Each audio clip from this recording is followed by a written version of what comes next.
My hands were shaking so badly the phone slipped through my fingers and hit the cushion. It skidded across the sofa and landed face up, the screen a bright rectangle of other people's laughter. I picked it up with 2 hands, thumb brushing the little gold cross at my throat, the one Thomas gave me on our wedding day. It felt cool under my fingers. I could still smell the cinnamon from the loaf I'd baked that morning. And coffee, dark and bitter, drifting from the kitchen like a hymn. There they were. The sanctuary lit like a wedding hall, streamers in gold. A banner. 50 years of blessings. Faces I knew as well as my own. Ruth with her floral dress mid-laugh. Pastor Warren shaking Mr. Jenkins' hand, his polished suit reflecting the lights. The Jenkinses themselves smiling, the banner even naming them. Sponsored by the Jenkins family. Every face. Every seat. Every memory of Sundays and potlucks and funerals I had stood through. Except mine. I sat back and let a hot, unwanted salt run down my cheek. For a long moment I only listened. The soft clink of my spoon in its saucer, the hum of the refrigerator, the faint echo of the church organ in my head. My breath was shallow. My shoulders tightened as if bracing for a blow. How do you make yourself invisible when you've been visible for 40 years? It began 3 months earlier. A bright Sunday in Oak Ridge, the kind of morning that makes the light through the stained glass sing. I was at the long table in the fellowship hall. The smell of fresh coffee wrapping around me as I sliced my cinnamon bread. The crust warm and grainy between my fingers. At 67, my hands were spotted and a little stiff, but steady enough to knead dough, to count offerings, to fold bulletins. Pastor Warren asked me into his office after the benediction. "Eleanor, we need to talk about the renovation," he said, gesturing to the chair. He wore that practiced smile that could smooth an uneven sermon. "Our 50th is coming. The hall. It should reflect our blessings." I felt the knot in my throat before the words came. Thomas's insurance, his retirement, $75,000. Not a fortune, but all I'd saved after he died. I imagined listing it as part of a legacy. A name on a plaque. When Warren took my hands, warm, insistent, and said, "You will be honored," something inside me leaned forward. I prayed that night, fingers curled around my pendant, the cross warmed by my palm. Felt right. 2 weeks later I signed the check. His eyes shone. "The whole congregation will know," he promised. The work began.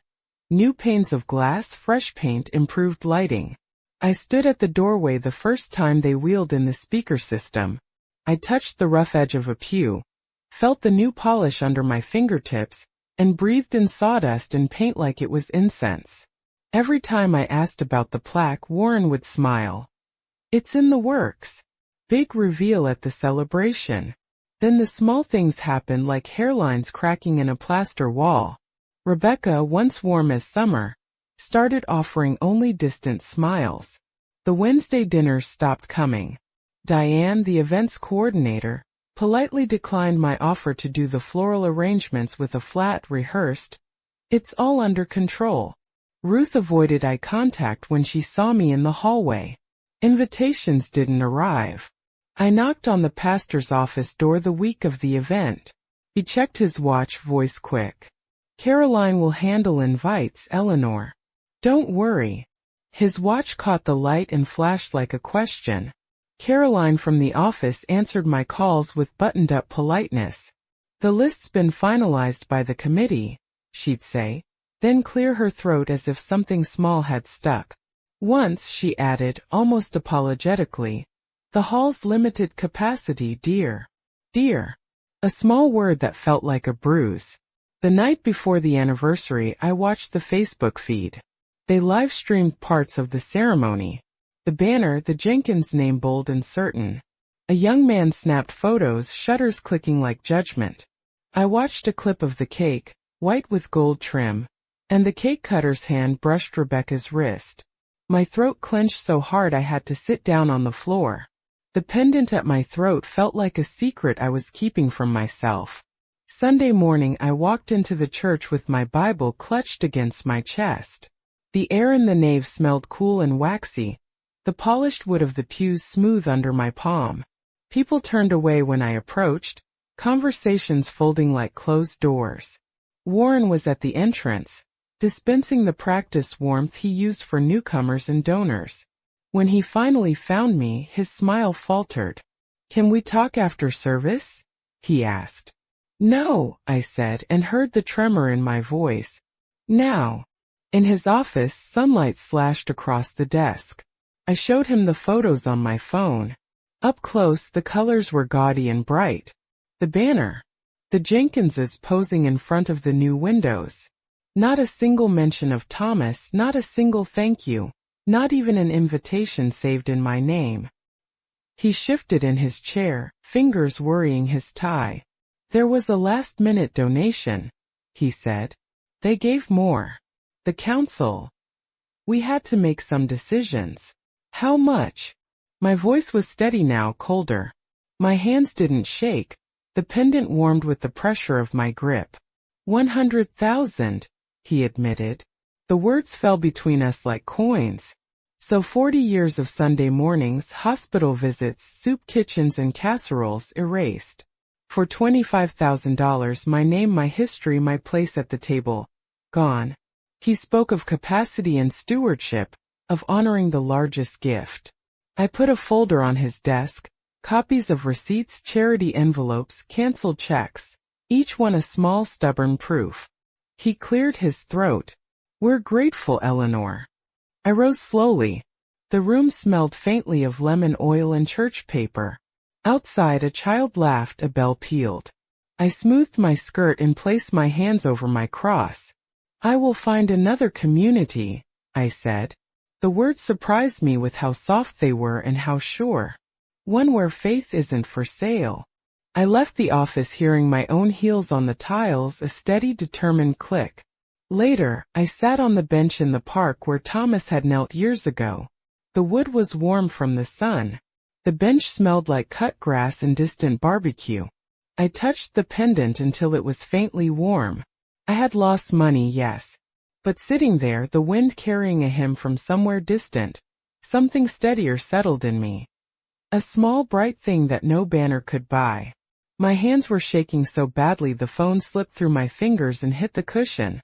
It skidded across the sofa and landed face up, the screen a bright rectangle of other people's laughter. My loves, thank you for giving me a few minutes of your day to listen. This channel is still very new, just finding its feet, and every single subscribe means the world. If this story moves you, please consider clicking subscribe. Tell me in the comments what town you're watching from. It helps me feel less alone as I share this. There they were. The sanctuary gleamed like a wedding hall, gold streamers catching the light. A banner read, 50 years of blessings. Faces I knew as well as my own, Ruth Midlaff, the choir in their navy, Pastor Warren beaming beside Mr. Jenkins. Smiles caught in the frieze of a photograph. Every face. Every seat. Every memory of funerals and potlucks and late-night hospital vigils I've sat through. Except mine. For a moment I only listened. The spoon in my saucer tapping like an impatient metronome.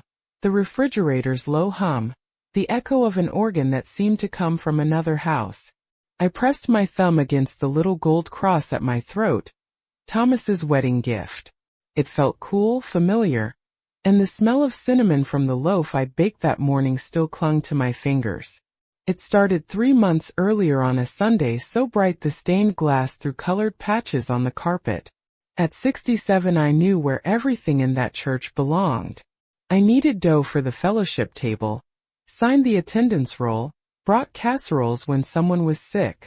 After Thomas died I had kept his insurance settlement and some retirement savings tucked away.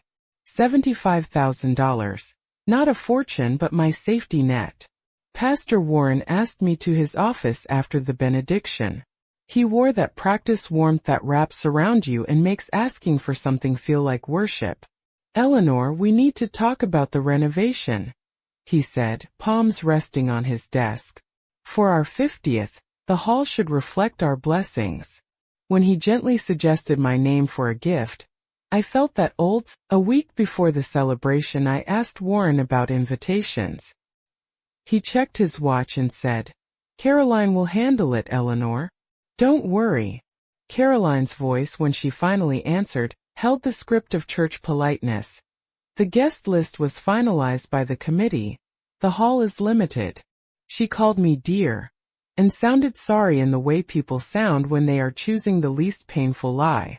The night before the anniversary, I watched their live stream.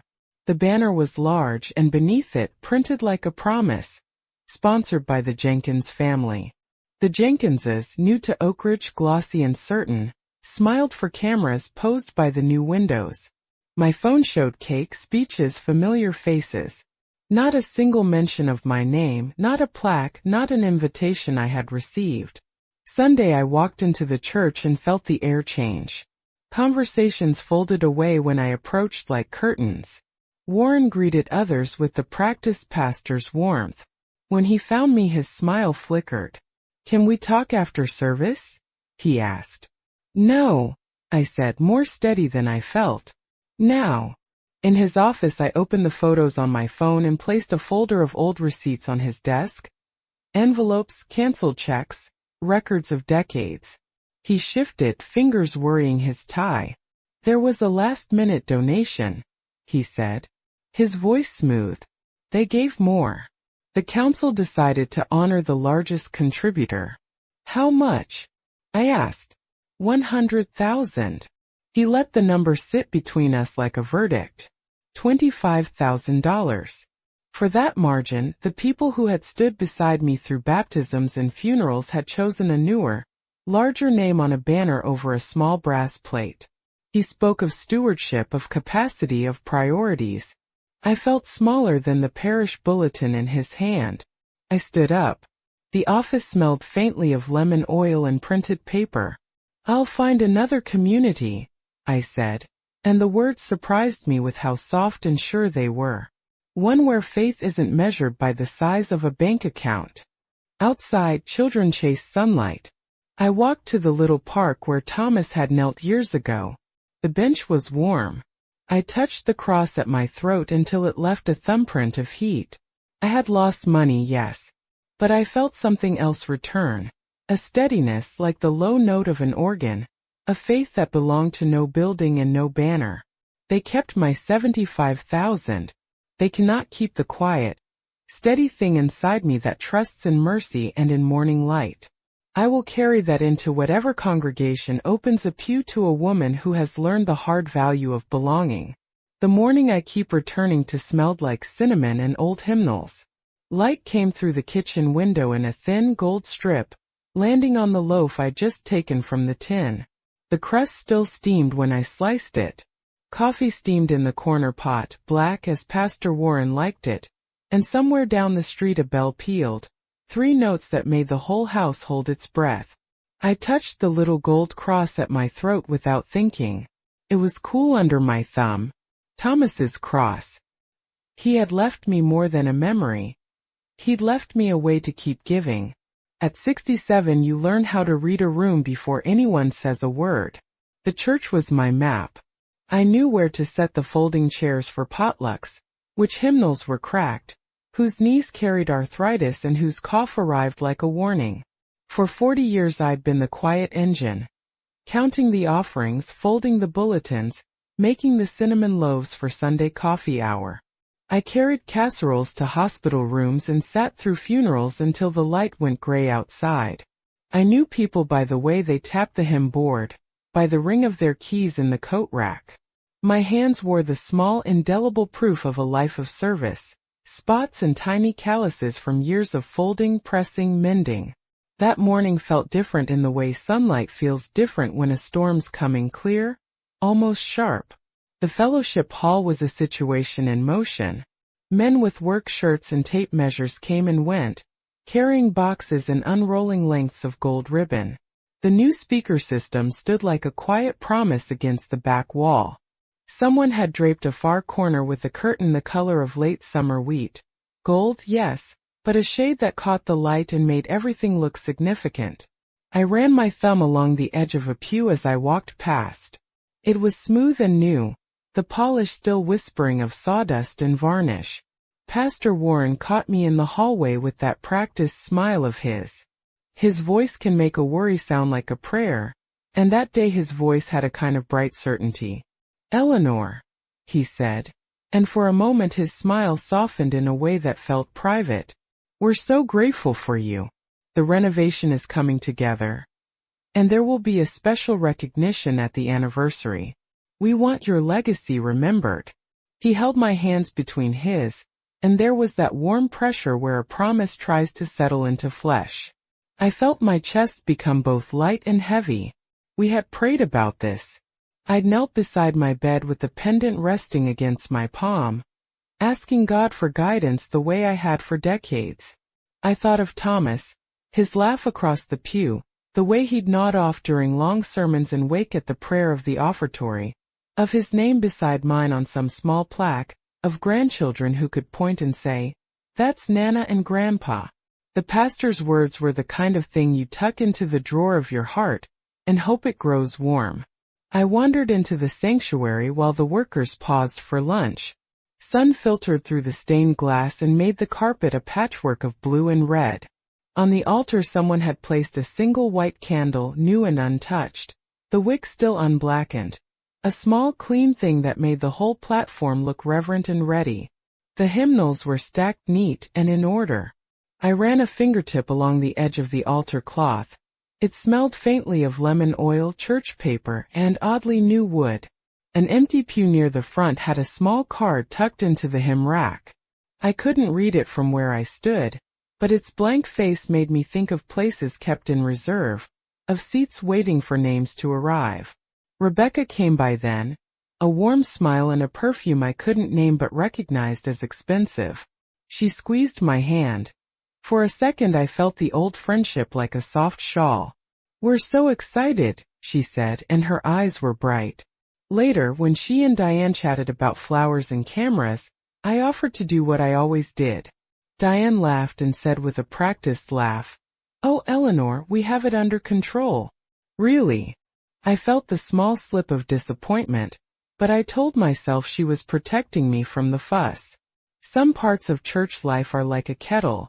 Leave it alone and it will sing on its own. I sat in the back pew for a long time, hands folded around a paper cup of coffee, watching dust motes drift through a shaft of light. Ruth slid into the seat next to me, her floral dress bright as a memory. We hummed a hymn quietly, more to ourselves than to anyone else. "You nervous?" she asked. Her voice was a soft rustle. I laughed and shook my head. "Hopeful," I said. At home that afternoon I laid the check on my kitchen table like a small literal benediction. $75,000 in careful handwriting. The paper felt thin and substantial at once. I opened my Bible and read a line I'd loved since Thomas was alive. "Where 2 or 3 are gathered, there I am among them." I prayed slowly, eyes closed, and the cross at my throat warmed to my skin. I pictured a brass plaque, small and polished, bearing our names. I pictured the curtain, wheat gold, slung open and the room full. I pictured faces I loved lifting in a chorus of thanks. There were small things that evening that I filed away, not as worries but as oddities. Caroline in the office answered the phone with extra care. Someone had rearranged the front row of chairs. A delivery van left a cardboard box by the side door, labeled in felt tip ink, "Commemorative." I imagined a plaque in soft foam, waiting to be unveiled. The white candle on the altar felt less like emptiness then, and more like something waiting to be lit. I went to bed with the cinnamon still warming the kitchen air, and the bells echoing notes folding me into sleep. I had played my part for decades. I had given what I could. The church felt, in those hours, like the kind of family that keeps your name stitched in its history. I believed, down to the bone, that my name would be there when the lights went up and the ribbon was cut. I believed in the promise made with a smile and a pastor's warm grip. I believed that faith had a place to live.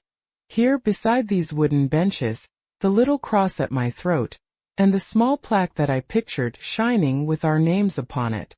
My hands went cold the moment Pastor Warren closed the office door behind him. The room smelled. There was a last-minute contribution, he said.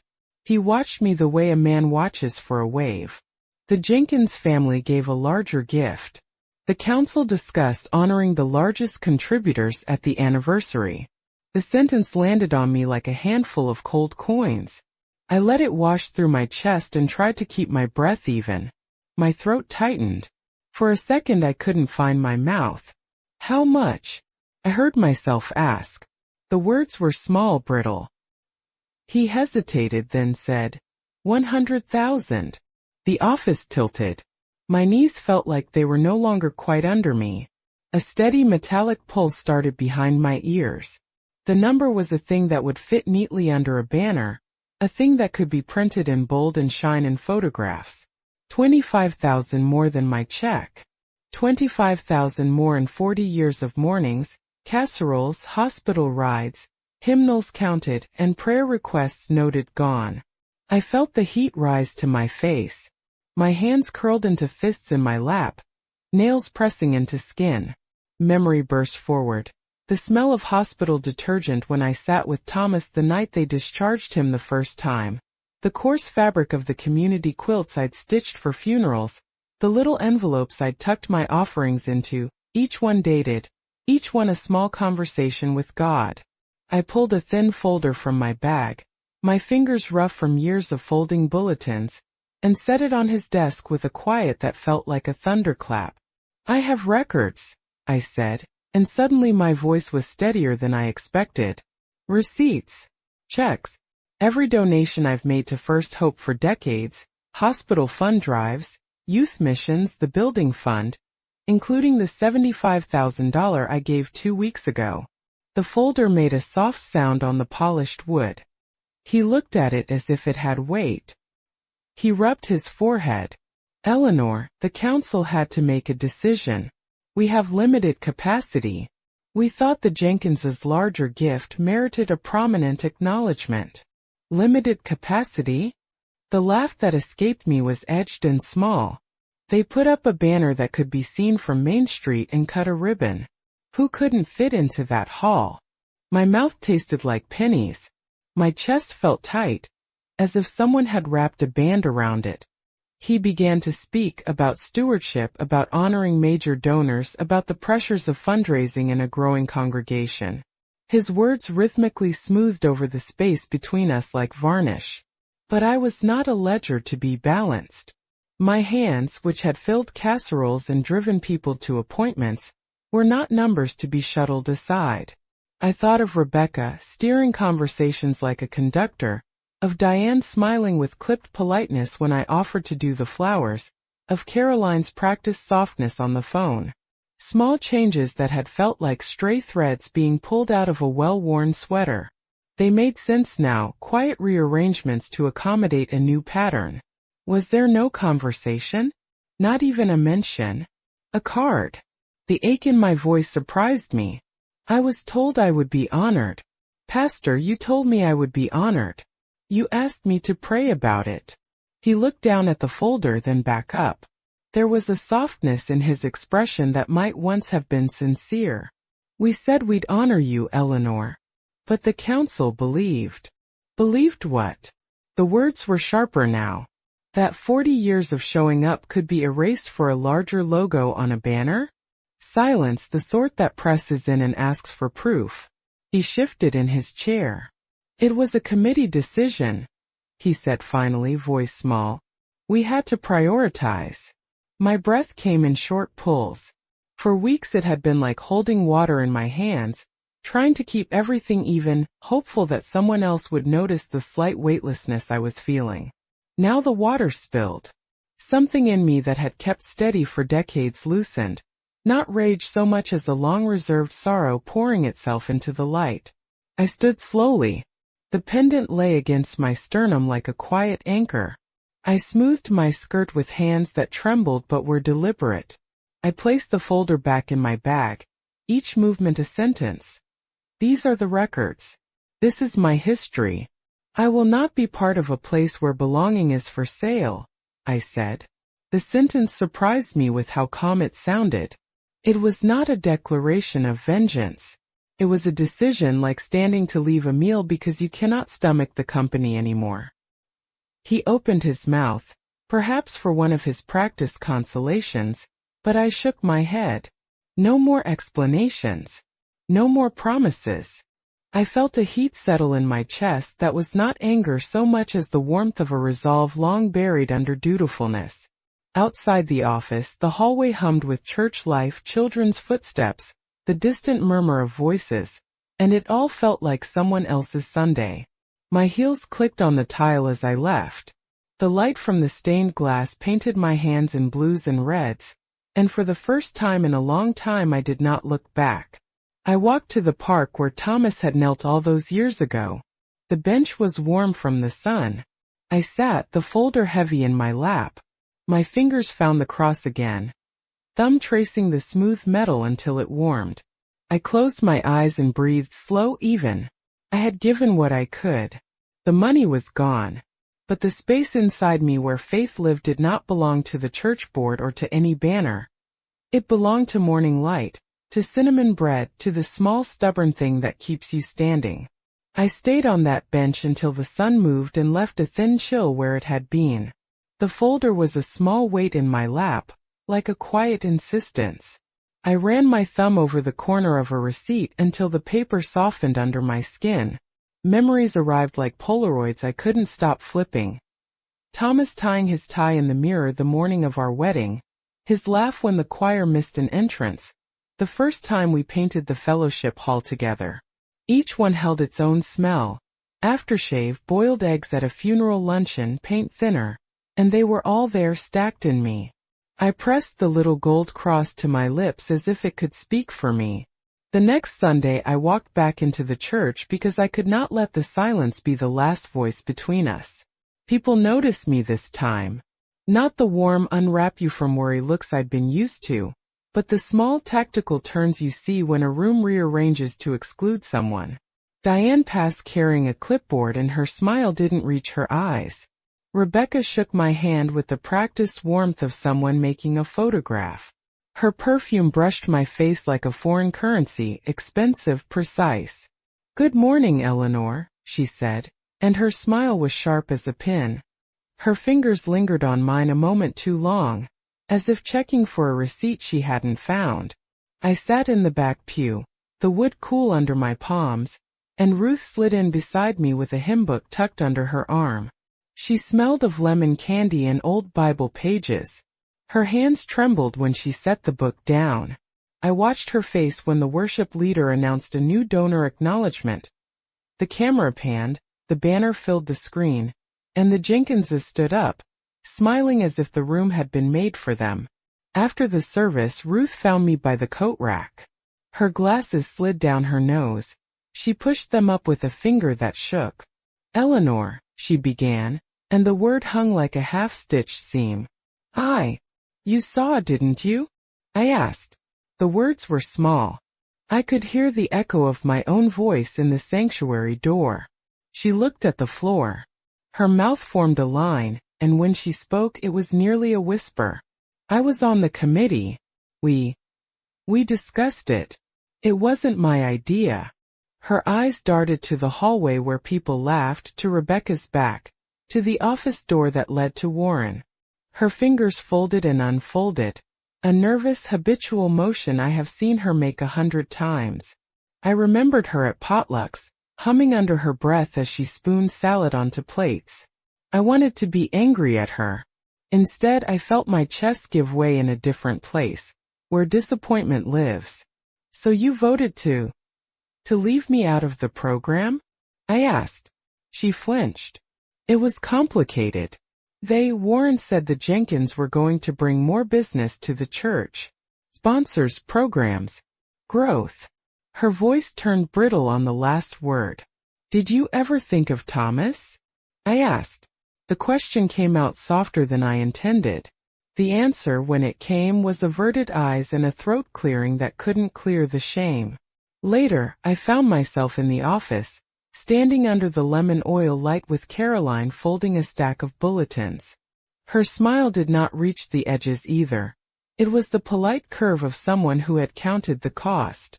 Eleanor, the council had to consider the future. Grateful. The word landed like a coin in a jar. I had traded safety for a promise.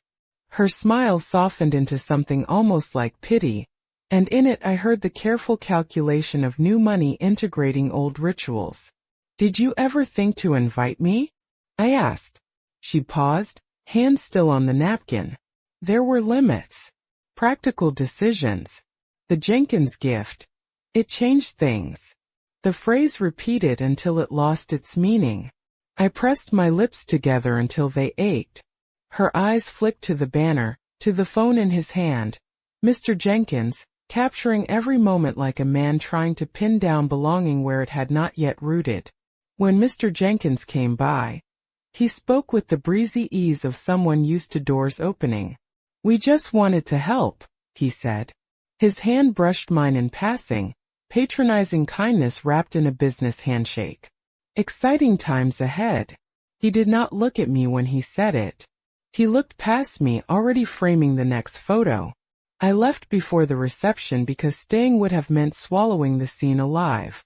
My hand shook as I walked to the car. The faint tremor of someone who has been holding together for years finally letting go. The cross at my throat felt heavy and true. On the drive home, the town looked the same. The same post office, the same diner where the waitress knows your coffee before you say a word. It occurred to me that everything could look the same and still have changed at its center. I thought of Thomas on that kitchen floor, of his hand in mine as we folded hymnals. Those memories are photographs nobody can take. They live in the places where light falls differently now, in the warmth of loaf crusts and in a pocket of my heart that cannot be replaced by a banner. I am learning the particular ache of being uninvited by people you always believed were your family. It is a hollowing that fills with small things. Quiet Sunday mornings, the sound of the kettle, letters written by hand. The church kept my money. They could not, in the end, keep my memories. They cannot tattoo the shape of a life into a banner and call it family. That belongs to me. And that truth, simple and steady, has begun to stitch me back together. I began to notice it in the small things. The way the fellowship hall seemed to inhale when I walked in, like the room itself was holding its breath until I passed. Conversations dropped off mid-sentence. Plates were set down a fingertip further away from me on the potluck table. Chairs slid back just enough that when I reached for the edge, there was a measured gap like a politely placed moat. At first I told myself I was being foolish. Oakridge is a small town. Everyone knows everyone. People get distracted. But then I would stand in the lobby and watch. Rebecca would straighten her shoulders, smooth her skirt, and turn her face politely to the opposite wall. Diane would glance at a clipboard as if checking an urgent note, then look up with a practiced smile that didn't reach her eyes. Caroline in the office began to speak to me as if I were a caller on the other end of the line, distant, soft, full of the rehearsed sympathy one uses on bad news. They moved around me as if I were an awkward piece of furniture. A young mother with a stroller crossed the aisle rather than sit beside me. Mr. Jenkins, one of the quiet, glossy Jenkinses, would stop midway down a row to answer his phone. His back turned whenever I reached the pew behind him. Once, when I laughed at something Ruth said, for heads turned and the sound of laughter stopped like someone had snapped the string of a harp. Ruth's eyes slid away so fast I thought they might rupture. She mouthed something into her hand. It looked like an apology. I felt it as if it were a physical thing. A weight moving from the center of my chest to the small lonely space under my ribs. The whispers began next. Not outright, not cruel. Little questions folded under breath. Did you know? Wasn't she supposed to? They were always careful, the way people are when they don't want to be accused of gossip. But the tone carried what was never honest in the official words. People who had shared casseroles with me traded looks and lowered voices. I caught the tail end of one conversation as I passed the kitchen. Sensitive committee. Best for the church. Best for the church. A phrase that smelled of varnish and ledger books. Invitations that used to arrive in my mailbox stopped. The Wednesday night dinners dwindled into a series of, "We're so sorry you couldn't make it" texts that never came from anyone I recognized. When I offered to bake for the next community luncheon, Diane smiled, fingers poised over her clipboard. "We've got a volunteer," she said, and the smile sat like a coin on her lips. My offer was folded away like a program no one wanted to open. One Sunday after service, a little girl skipped up to where I stood sorting hymnals. She reached for my hand, earnest and unfiltered. Her mother appeared and nudged her gently. "Honey, let's go say hello to the Jenkins family," she suggested, and guided the child away with a hand that resisted my outstretched fingers. I still remember the child looking back at me with confusion, like a bird that had been taught the wrong migration path. The tug behind the ribs came sharp and hot. At committee meetings, the air changed before I even entered the room. Conversations stuttered into polite silence.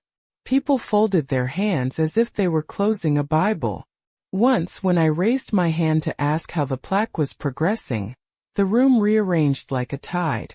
Warren's voice grew smooth, practiced. "Eleanor, we're handling the acknowledgments carefully." His hands lay on the table as if to steady us both. The way he said "carefully" sounded like a verdict more than a consolation.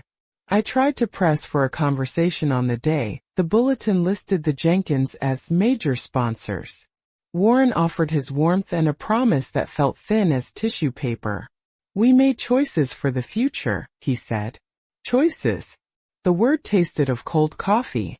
I had been told I would be honored. I had been told my name would be remembered. Instead, their choices became a framework that left no room for 40 years of service. Neighbors I had mown lawns for and helped with grocery runs now waved from across the street and kept walking. The woman who used to bring me casseroles when Thomas was 6 smiled the way one smiles at a neighbor's dog. Fondness but distance.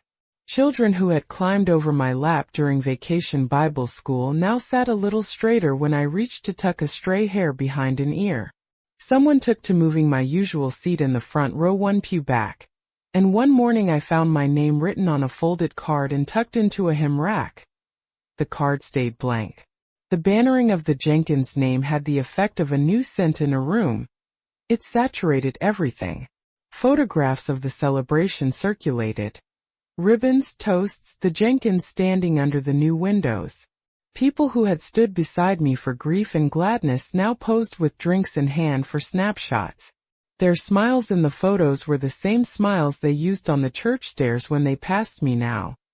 Fixed, careful, designed for a camera lens. Sometimes I would catch someone's gaze and hold it, searching for the friend I'd known. Once Ruth met my eyes and I saw the conflict there. She looked like a woman carrying wet cloth. "We talked about it," she whispered when I cornered her by the warming trays. I'm sorry. It wasn't solely my idea." Her hands were small and shaking. Her admission felt like a thin bridge I could cross, and I almost did, but a hand on her shoulder from behind, Rebecca's steady and cool, and the space closed again. I did not want drama. I've never wanted drama. I've wanted to be part of a worshiping body, to sing, to serve, to hold hands at prayer, and to bring bread to the table. But the pattern of avoidance settled into me like a draft.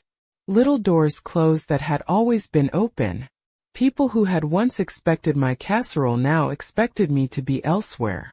One afternoon I stood in the church foyer and watched the younger people, new members smiling and bright, gather under the banner. They clustered like a new constellation around the Jenkins name. Someone handed them napkins and program booklets as if passing them an inheritance. The church lights made their hair shine. I felt an old, private hurt bloom into something quieter and heavier. My hands went to my pendant without thinking.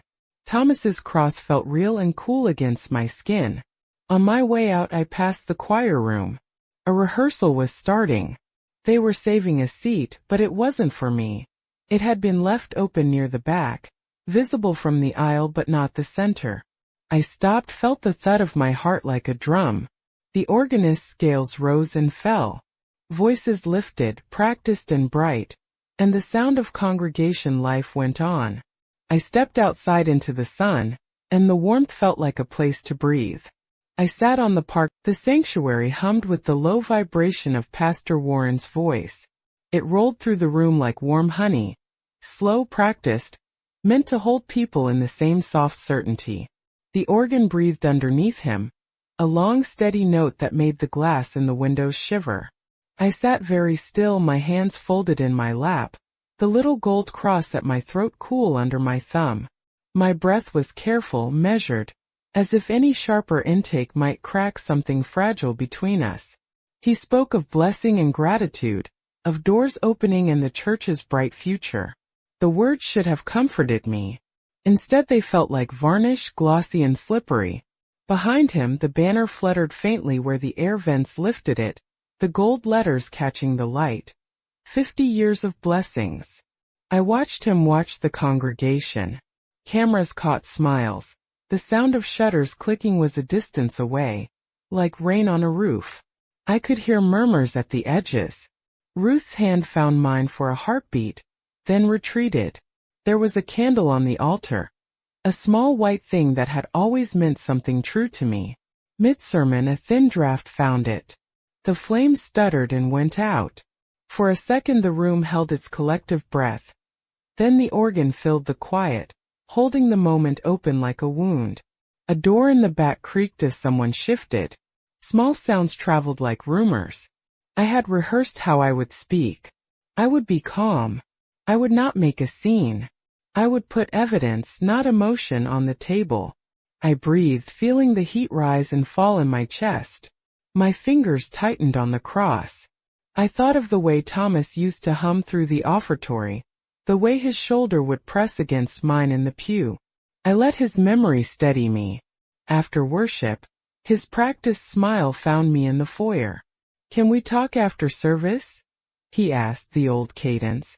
The hall smelled of coffee and lemon oil, of new paint that still held its sharpness. I shook my head once. "Now," I said, and the word landed small and flat. The office was smaller than I remembered. Just a desk, a window, a crucifix on the wall that had hung there through baptisms and funerals. The light slanted across the room and made the dust visible, suspended like a congregation of small, honest things. Warren closed the door with a softness that made the click sound much louder than it should have. He gestured to the chair across from him, but I stood. My hands were folded in front of me, fingers braided so tightly they whitened. "Pastor," I said. The air tasted like paper. "I have questions about the anniversary." He sat smoothing his tie. The sound was small and human. "Of course, Eleanor. What can I?" I opened my phone and set it on his desk. The photographs glowed. The banner, the Jenkinses smiling under the new windows. His face changed a fraction when he saw them. I laid a thin folder down next. A small stack of envelopes, canceled checks, notes in my hand, evidence of a life of giving. The paper made a soft, final sound against his polished wood. "There was a last-minute donation," he said, trying out the words like a bomb. "We had to make some hard choices." "How much?" The question was dry and precise. My hands did not betray me. They remained wrapped around the weight at my throat. He hesitated. The watch on his wrist flashed. 100,000, he said, and the number hit the room like a slammed hymn book. For a moment the office spun like a hymn in the minor key. My knees felt as if they might fold. Behind his shoulder, the small wooden crucifix on the shelf caught the light, then slipped. It tipped, and with a dull, sickening thud it hit the desk and rolled, the tiny metal corpus scraping once. The sound made the air crack. I placed my folder on top of the fallen cross as if that would steady something. My mouth tasted of vernacular thunder. $25,000. For that difference, 40 years of Sunday mornings and casseroles and hospital vigils were reduced to a footnote on a ledger. He began to speak about stewardship, about committee decisions, about capacity. The words came like varnish again, smooth and intended to seal. My hands were still. I felt them as if they were someone else's, old, capable, not made for being disregarded.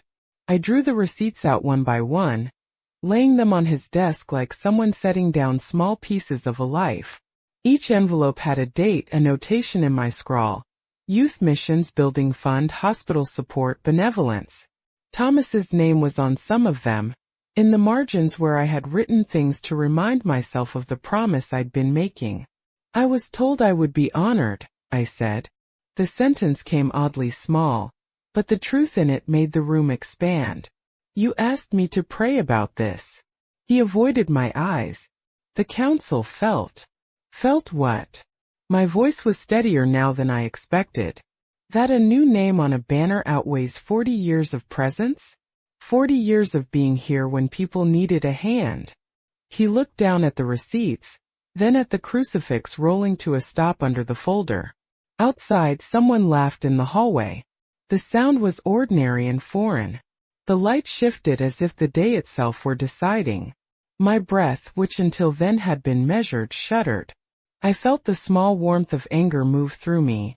No heat of vengeance, but the warmth of a life that would not be erased. My fingers touched the cross at my throat, feeling the dent where Thomas had once pressed it in his nervous way before a sermon. It steadied me. I am not asking for a plaque, I said slowly. I am asking for the truth of what you promised. For acknowledgement. He offered more words: committee, future, stewardship. They slid off me like rain on varnish. The paper of my receipts waited on his desk, patient and undeniable. When I stood, the chair scraped. The crucifix lay quiet, its small wooden form ordinary and absurd on the desk. I smoothed my skirt and felt the decision settle into my bones like a new hymn. Outside, the sanctuary doors breathed on their hinges, making that small old creak again.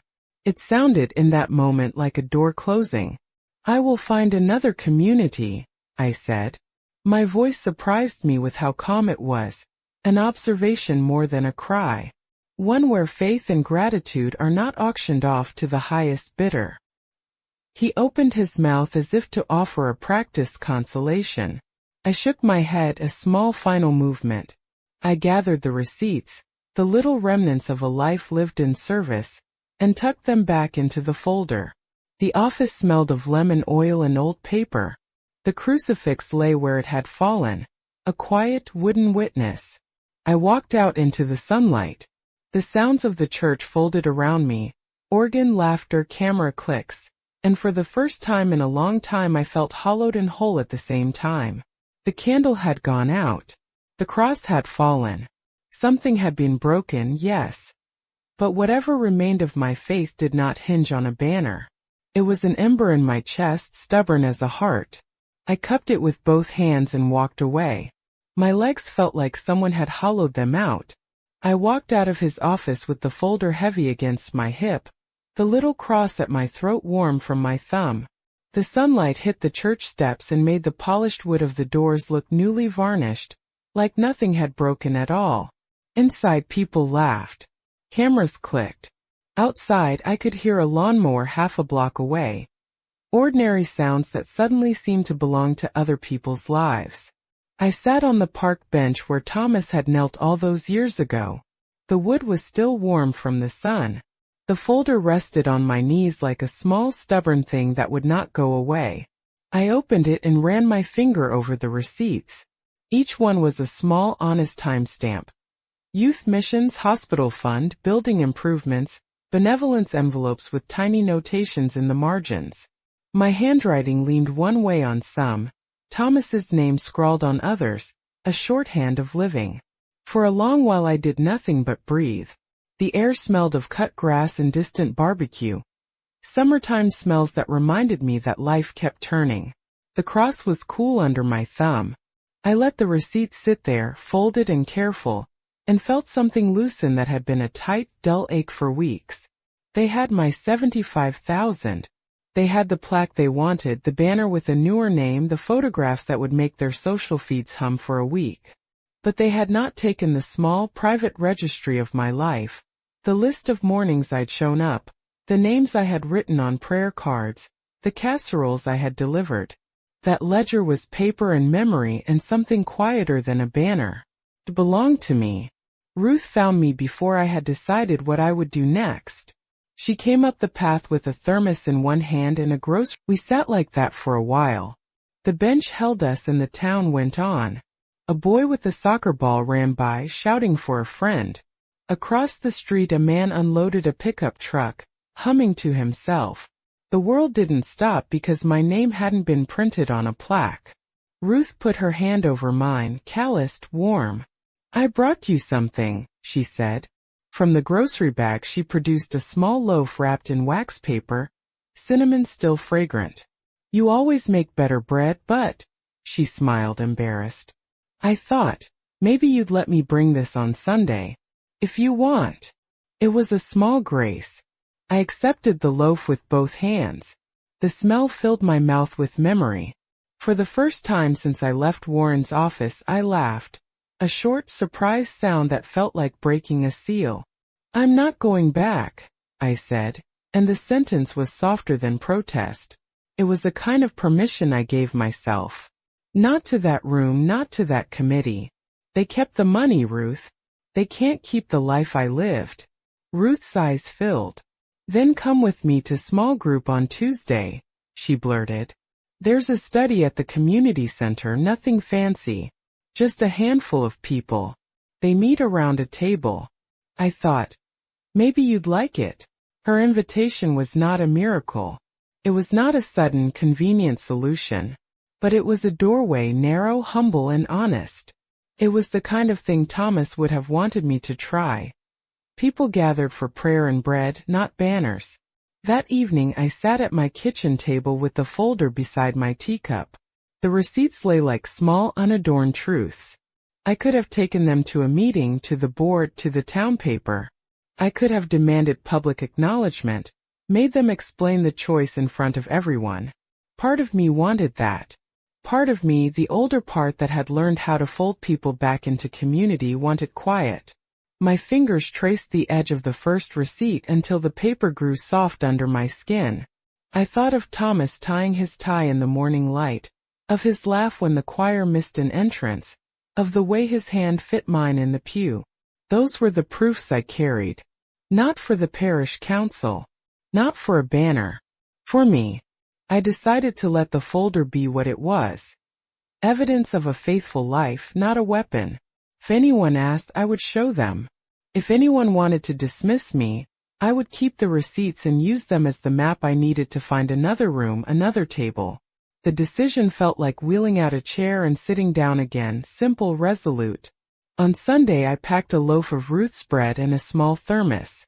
I walked past the church with the banner bright against the sky and felt the heat of it on my face like sun. For a moment I wanted to go to the door and shout. Instead, I kept walking toward the community center on Maple Street. A plain room with folding chairs and a kettle already on. The group met there. They welcomed small things. Handwritten prayers, casseroles, honest questions.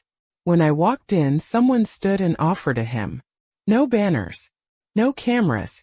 Just a circle of faces looking toward one another. I took a seat and felt, for the first time in weeks, the weight in my chest shift. The cross at my throat was cool and steady. They had my money. They had their celebration. But the quiet thing inside me, the part that wakes up at dawn with cinnamon bread in a warm kitchen and names on the tongue, remained mine. It was not for sale. It would follow me wherever I went. I folded my hands, breathed in, and said a name. Thomas. Then another. Mine. Then Ruth's. Outside, the afternoon light moved, and a shadow passed briefly across the table like a benediction. The folder stayed in my bag. The receipts sat like small testimony. I felt not triumphant but certain. The church couldn't erase me. I walked forward with my history in my purse, my faith clasped close, and the knowledge that belonging sometimes means choosing the people who will stand with you, not the ones who stand over you. Days passed like thin pages turning. I went to the small group Ruth had found me at the Maple Street Community Center. The room had folding chairs instead of pews, a kettle instead of a hymn board, and no banner on the wall. We passed a plate of cookies instead of a program. People spoke with the bluntness of those who have knelt in hospital corridors, and who know how to listen without polishing the edges. I brought the receipts in a worn folder, but I didn't spread them out like proof. I tucked them back into my bag and let them be the quiet map that had guided me this far. Ruth arrived with a thermos and the loaf she'd baked. The cinnamon still scented the bag when she set it down. It smelled like the kitchen of my childhood, like Sunday mornings and warm hands. We shared that bread in a circle of faces, teachers, a nurse, a retired mechanic who hummed off-key, and I felt the odd steady thing begin to reknit. Their gratitude was simple. Thank you, that was good. No photos, no public announcements. Just the small, immediate kindness of mouths that had been fed. I helped set chairs, poured tea, and listened. The conversation turned to practical things. Transportation for a man with dialysis, a neighbor's broken heater, but also to a prayer request for someone who'd lost a spouse. When I spoke, I did not stand on a platform or hold a microphone. I passed a name across the circle and felt it land like a pebble into the water of us. It rippled. Someone reached for my hand and squeezed. Nothing performative, just real. The folder stayed in my bag as if it were a talisman.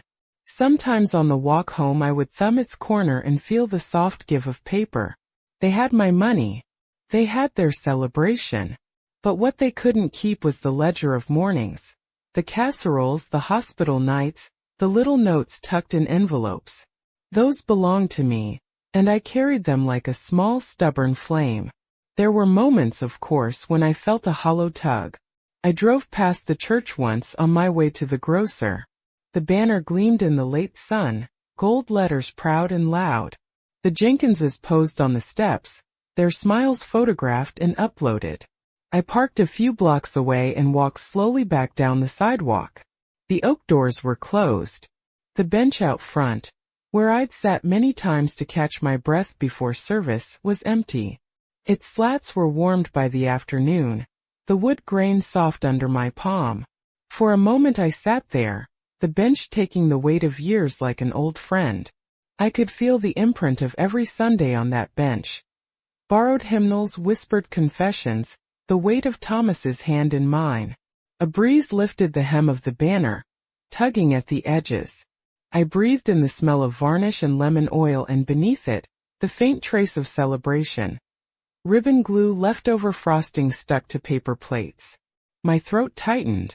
There was no one there to greet me. No one called my name. I closed my eyes. For a long breath I let the silence be an honest thing. It was not empty. It held everything that had been. It held the sound of the organ tucked into gray afternoons, the murmur of prayer cards, the rustle of bulletins. It held the small, persistent ache of being uninvited. And beneath that ache, something else. A softer, steadier note. The sort of thing that comes rare and slow, like the rise of yeast in a morning loaf, patient, inevitable. I stood up and felt my knees align beneath me. The wood was cool under my hands, but I did not linger.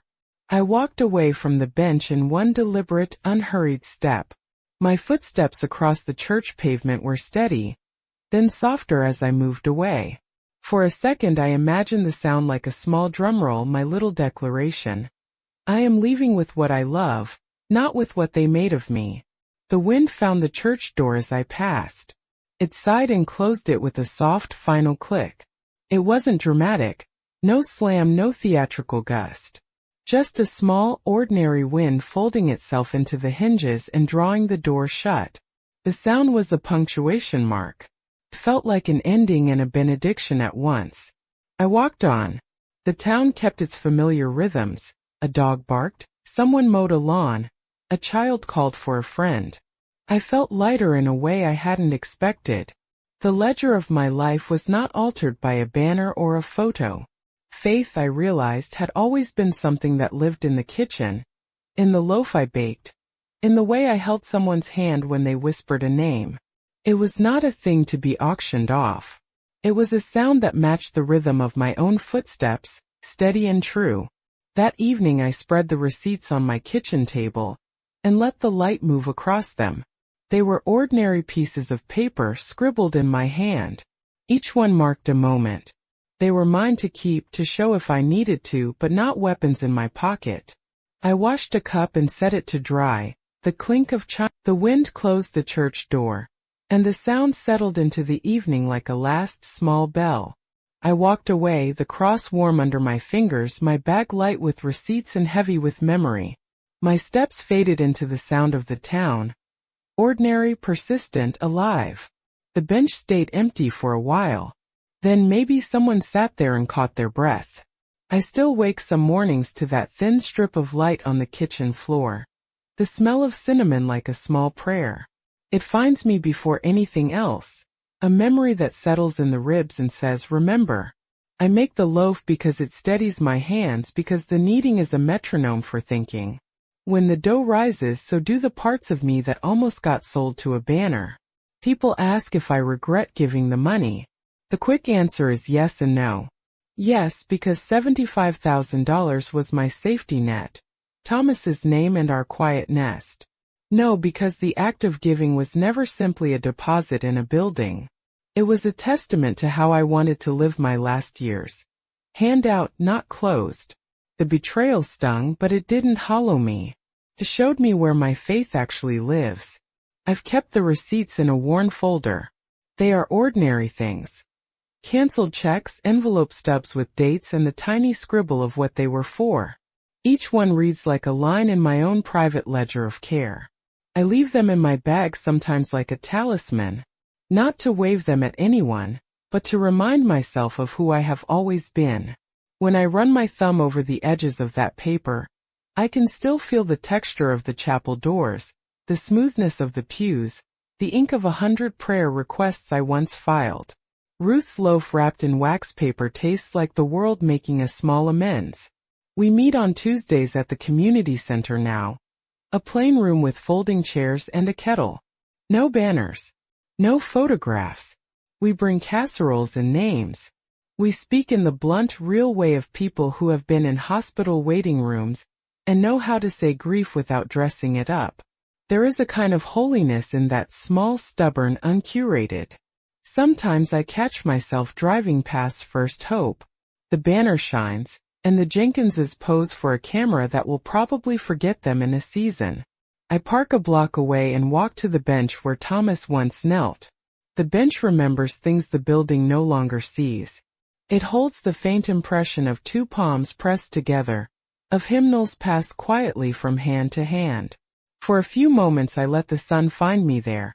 And the town goes on, lawns mowed, kids on skateboards, someone tuning a guitar in the distance, and I breathe through the ache. People who meant well stumble on their explanations. Caroline says, not personal, as if human life can be boxed into policy. Rebecca's perfume still comes with a measured smile. Ruth, when she speaks of the committee, looks like someone who've been rewriting a story she never intended to. I don't keep score with them. Holding on to one person's betrayal eats at you. I have chosen to hold on to the things that were never their property. Memories, names, the way Thomas laughed through the offertory. Faith is slippery when you try to nail it to a building. I loved that church. I loved the rituals inside its walls. But faith, I have learned, is not a thing that can fit on a plaque or be contracted by donors. It lives in kitchens and in hospital corridors, in muffled prayers at midnight and the warmth of someone else's hand when they read your name aloud. It goes with you when you walk out the door. There were nights when anger pushed like the tide. I could see myself going back with the receipts, demanding a word, a public accounting. I thought about town gossip and headlines. But revenge is a heavy thing, and the ledger in my purse is softer than spectacle. Showing the receipts felt less like vindication and more like putting my life where I could see it. I am not a list, I am a history. I wanted to keep my dignity, not trade it for the same kind of hunger I was hurt by. The new group on Maple Street is not perfect. Some Wednesdays it's sparse. Sometimes people talk about small practical things, rides to doctor appointments, a neighbor's freezer that broke.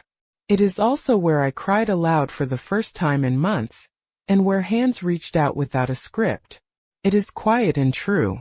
I sing off-key sometimes and nobody takes a photograph. It is enough. At home my pendant rests cool against the skin. I fold bulletins for my own sake now, the ritual returning to me not because it earns a thank you but because it shapes me. I bake bread and leave a loaf on the stoop for someone who might need it. I answer the phone when a voice asks for a ride. I'm learning that belonging doesn't always come with fanfare. Often it comes with a pot of tea and a chair pulled closer. My faith weathered this storm. It may look different now, smaller in scope, more selective in what it trusts, but it is not smaller in its hold on me. In losing the plaque and keeping the receipts, I found a clearer sense of where my loyalty belongs. I will not pretend the wound was small. It shaped me. But the shape of it also made room for new faces and new songs. People sometimes say the church is a family. Families disappoint. They choose favorites. They leave people in the hall. But families also heal in ways that don't make headlines. I am part of that quieter repair. I have reclaimed the simple, stubborn things. Mornings, the smell of cinnamon. A handful of names I carry like a prayer. If there's anything I want to leave you with, if this story has any shape other than a wound, it's this: faith that can be bought isn't faith at all. If you've made it this far, thank you from the bottom of my heart for staying until the end. If you feel it in your heart, please subscribe so you won't miss the next stories, and keep walking with me by watching the other videos I've prepared with care. And please, share in the comments what you thought of my testimony. I will read every word.